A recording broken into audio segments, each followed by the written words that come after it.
though we have addressed talking and interrupting verbally between and during Birchos Kriat Shema and Kriat Shema itself, there is a question of texting and writing during Kriat Shema, which must be addressed. And that begins with the question of writing in general. The Pri Megadim, in the context of learning Torah in a place where one may not actually learn Torah, what about writing Torah?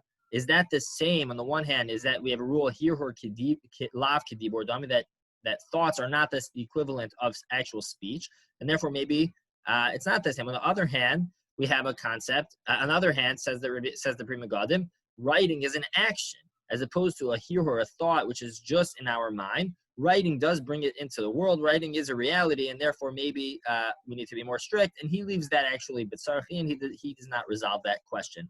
Rabbi Akiva Eiger has a similar suffix in regards to Sfiras HaOmer, whether one can fulfill their obligation through writing down.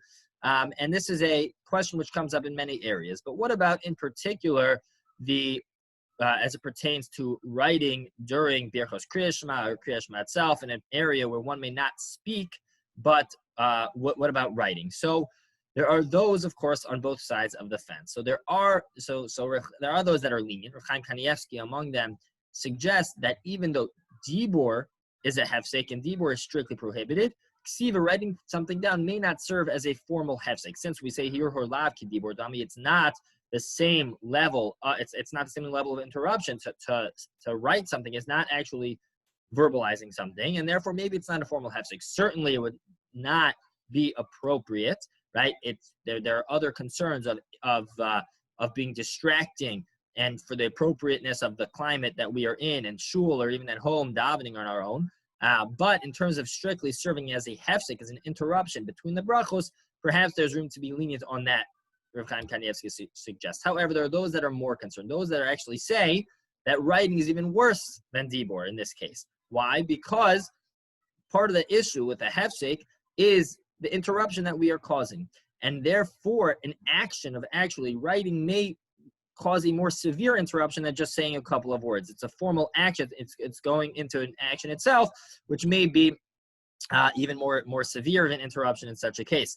Additionally, there are those that are concerned that when I write something down or when I text something, it may lead me to a verbal interruption. It may lead me to then go ahead and say it out and verbally and say the actual words, which would certainly be a hefsek. And therefore, there are the Salmas Chaim and other poskim suggest that one should certainly avoid this altogether. Now, it is important to recognize that at least that according to many poskim, it's somewhat less of a hefsek. Again, not that it's appropriate, and that it certainly serves as an interruption and as a distraction, but it becomes very relevant in a case where I do need to make a hefsek. For example, some say that if we have 9 people davening and we need the 10th person, even in the middle, in between Birchos Kriat Shema, perhaps I would be allowed to go ahead and interrupt and pull in a 10th one and even speak with someone to do so.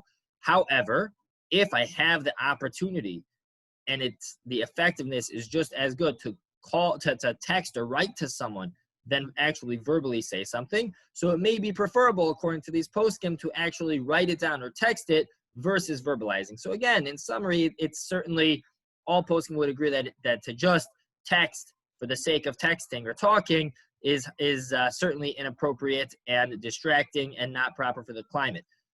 However, if one needs to be mafsik, one needs to interrupt for a legitimate reason, then if I'm able to, and with the same efficiency, write or text versus actually speak, so there is basis to suggest that may be preferable. Have a fantastic Shabbos.